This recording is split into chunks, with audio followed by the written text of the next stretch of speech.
Everybody, Kaoiji here. So we're going to be talking today about the patch notes that just recently dropped for Once Human. But if you guys haven't already played the update or the brand new patch, before you go move your base or anything like that, please be aware that there are some issues related to that, so you may not get all of the materials or move everything properly. They actually went to their official Discord and they wrote this message. Hey metas, we're still working to resolve the issues with missing equipment and housing in territories. We're deeply sorry for the delay and are working as fast as possible to resolve the issues. Thank you to everyone for being patient so far. We hope to resolve the issues soon. The communication from the Once Human team has been leaps and bounds amazing, and a lot of this video is going to be going over the things that they've done so far, as well as their most recent patch notes. For the uninitiated, Once Human is a free-to-play survival MMO style game. And if you need a point of reference on the type of game that it is, it's basically The Division and Fallout 76 had a baby. Throw in some Control or SCP in there and you have a recipe for success. But if you've already started playing the game, then let's go over the patch notes that happened on July 18th. First things first is a brand new gameplay update. Every night from 9 p.m. to 10 p.m., a Rosetta transport truck filled with sproutlets will appear on the highways of Red Sands, and metas near the truck will activate PvP to obtain sproutlets either by ramming the truck with their vehicles or picking them up. You don't have to worry about losing anything, as durability and gear drops in this mode are currently disabled, so you'll be able to play this to your heart's content. Also, they make a note that this will be available on both PvP and PvE scenarios. Then they wound up listing out 18 different bug fixes and optimizations, even though this update kind of started a little bit more, but we're not going to get into that one. Feel free to pause the video so you can take a look at the 18 different patch notes here, but I'm going to highlight some of the big ones in my opinion. Number 3, which has expanded the detection radius of space-time to facilitate exploration, I think is huge, because whenever you press Q, it was kind of like not showing you very much in the radius that you were trying to explore. So this actually I think is a lot better, especially since there are a lot of secrets and hidden things throughout the entire world. They fixed an issue where super armor was inactive during Fortress Warfare, which I think is huge. Additionally, they fixed an issue where raiding cash did not provide a damage bonus while in Fortress Warfare. There was a lot of moments where people who had started the tutorial would get spawned underground, and they wound up fixing that as well. They fixed an issue where the unlock time for seasonal goals was incorrect. This caused a lot of people to be constantly confused and annoyed during the first phase into phase 2, transition. They fixed some of the errors for seasonal exclusive deviations. Honestly, as of right now, I'm not sure if whether or not that's going to make the Busy Bee deviant available in PvP, but I have to do some testing to be able to figure that one out. Especially since every other PvP deviant is also available in PvE. Now, then they had a ton of other fixes that they wanted putting out, but these aren't listed in any particular order or numeration. So as usual, we're going to go over some of the big ones. They fixed an issue where approaching monsters would cause them to disappear instantly. They fixed an issue where the camera would zoom out excessively when grabbed by a gnar. They fixed an issue where the reload speed of the last bullet in an MGL would slow down.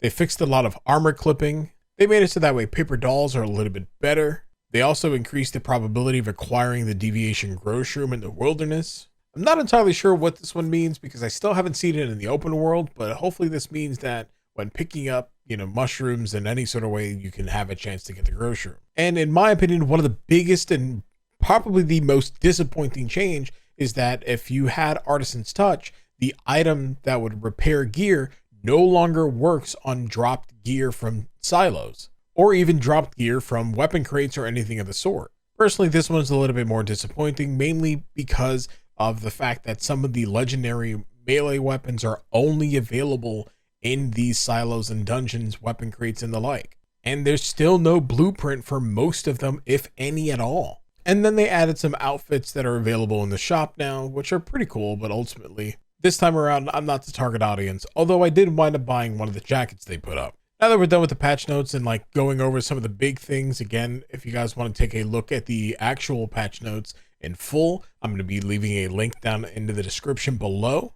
Also, feel free to go ahead and ask me about them over on my live stream over at twitch.tv/Kaoiji, where I try to be live every day about 7 p.m. Eastern to later. And also, I play a variety of games on that channel, so do me a favor, drop a follow, or even use your Twitch Prime sub if you like. But enough talking about my live stream, let's actually talk about something important, like the Lightforge Medal transfer system that they enabled, because people were unable to get their medals from Closed Beta Test 3 if they were playing on the Epic Games or Steam clients. And in this they read, Dear Metas, before the launch of Once Human, we held a series of beta testing. Many of you took part in these tests and gave us invaluable feedback. Your suggestions have helped Once Human to become a great game loved by players all over the globe. Thank you so much, and we couldn't have done it without you. Some of you who have participated in the beta received Lightforge Medals as a reward for your time and effort. These Lightforge Medals can be used in the official release, and you'll be able to receive them once you log into Once Human using the same account that you used in the beta. You can then receive exclusive beta cosmetics by going to Deadsville and speaking to Weber. As of right now, you can already see where the issue is, because that has to be the same account that you participated in these betas with. However, they go on to say that we're aware that players who could only log in the Loading Bay launcher during the beta test, Steam and Epic Games launchers were not available to support a prolonged beta test with a high frequency of updates. Thus, we could only use our publisher's platform for the test period. We are also aware that many players who prefer Steam and Epic Games wanted to play on these platforms for the official release, but found that they were unable to claim their Lightforge medals as a result. After receiving your feedback, we've carefully examined the issue and have decided to allow players to transfer the Lightforge medals for a limited time with a new update on July 18th, and the steps and conditions are as follows.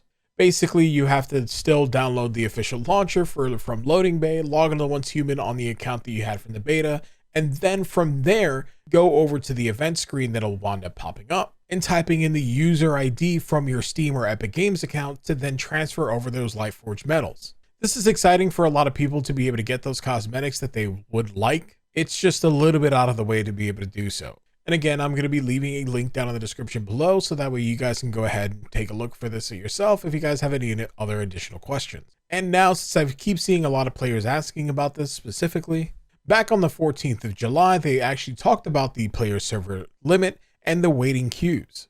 In this, they started talking about how there was a lot of servers who wound up getting completely full, and they gave us a list of those servers. Since then, that number has grown exponentially, making it so that way, unfortunately, we're not able to make brand new characters on a lot of the current servers that are available within the game.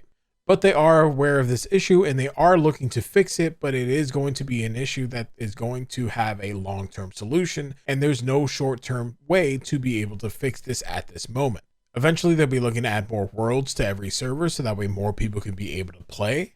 And then in the August update, they're going to be adding an invitation code feature so that way you can invite your friends to play with you even when the server is full. And again, any other questions you guys might have or any other details you guys might be missing in this, the link's going to be down in the description below. Now, one more thing that wound up happening on July 14th, they actually said that all of the cosmetics that you've paid for are going to be shared across all of your characters coming the August update. And if you bought anything on multiple characters, you will then be refunded those cosmetics in the form of the Christian. So that way you'll be able to buy even more cosmetics later on rather than having to be refunded in full. But I don't know how I feel about that. But let me know what your guys' thoughts are down in the comments below.